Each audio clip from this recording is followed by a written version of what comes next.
Épilogue, la mort d'un empire. L'Angleterre, en août 1882, à la fin des guerres contre les Zoulous, dans une des résidences d'été de Sa Majesté impériale, la reine Victoria. Annoncé par un renfort sans précédent de publicité et suivi par un public dont les lointaines tribus zoulous du sud de l'Afrique avaient éveillé l'intérêt et la crainte, une rencontre historique eut lieu entre la reine, ses conseillers politiques et militaires, et le roi des Zoulous, vaincu et exilé. Celui-ci n'avait qu'une seule idée en tête, récupérer son royaume. Votre Majesté, Son Altesse Kessawayo Kampande des Zoulous. Lobugaz.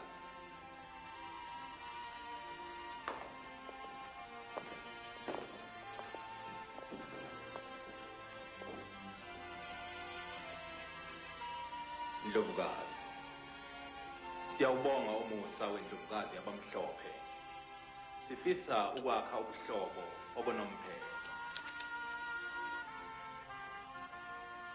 Son Altesse remercie Sa Majesté impériale de l'accueil si généreux qui lui a été réservé en Grande-Bretagne. Son Altesse espère qu'elle est ici pour y sceller un pacte d'amitié durable. Votre Majesté, l'Office colonial estime que tout acte de clémence constituerait une erreur d'appréciation de la menace zoulou. Madame, Messieurs, je tiens à souligner que la présente réunion n'a pas pour objet de débattre de litiges frontaliers ni d'écouter les revendications d'un roi vaincu, mais celui de protéger et défendre l'Afrique.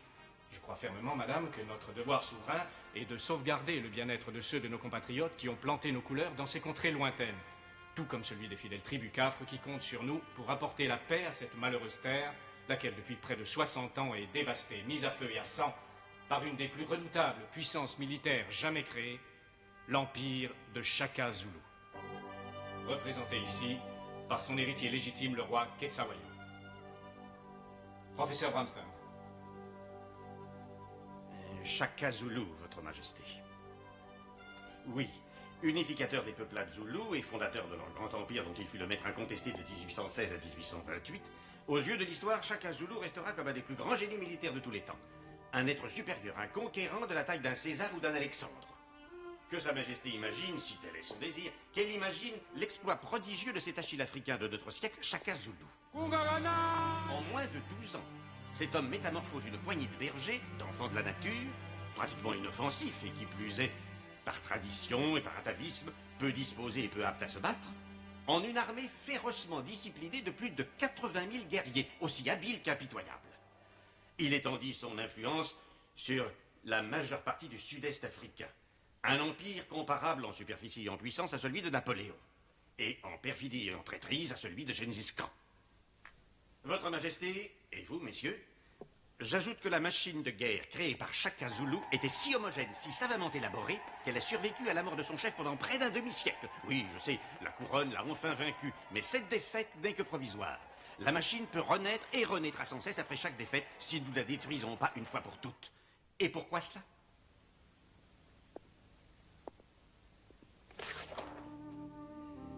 Parce que Shaka Zulu ne fut ni un roi ni un mortel ordinaire. Ce fut un messie, un dieu sur la terre. Non, non, ce fut un Méphistophélès qui donna aux Zoulous la gloire en échange de leurs âmes et de leurs naïves vertus. Et qui joua des forces de la vie et de la mort dans des affrontements sans fin, des balais de sang et des carnages. Votre Majesté. Madame, la menace est réelle et la décision à prendre est très claire. Ceci posé, l'Office colonial suggère que nous nous livrions à l'intérieur du territoire zoulou et très progressivement à la destruction et à la dislocation de tout système militaire et économique.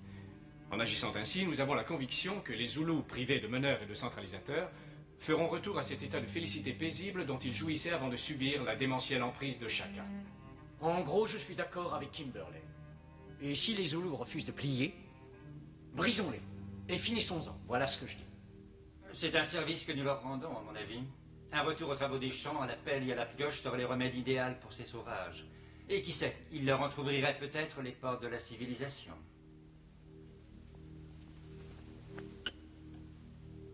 Dois-je maintenant faire office de traducteur, messieurs? Ce ne sera pas nécessaire. À quoi bon traduire? Nous avons si peu de choses en commun.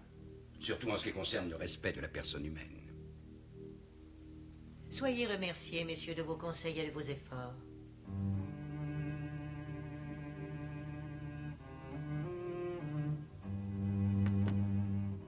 Merci, messieurs.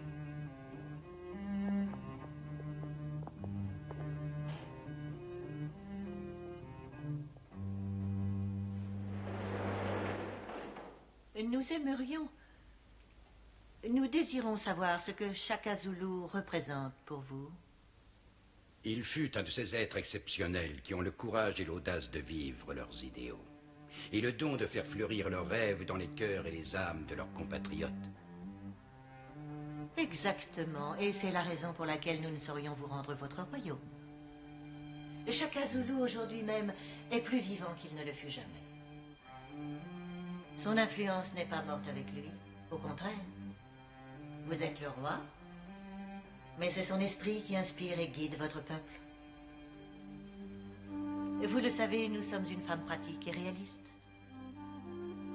Il s'ensuit que nous ne conclurons pas une alliance avec une légende.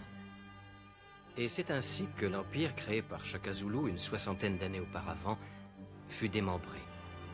Et le territoire royal, cœur de cet empire, subdivisé, fragmenté et placé sous contrôle britannique.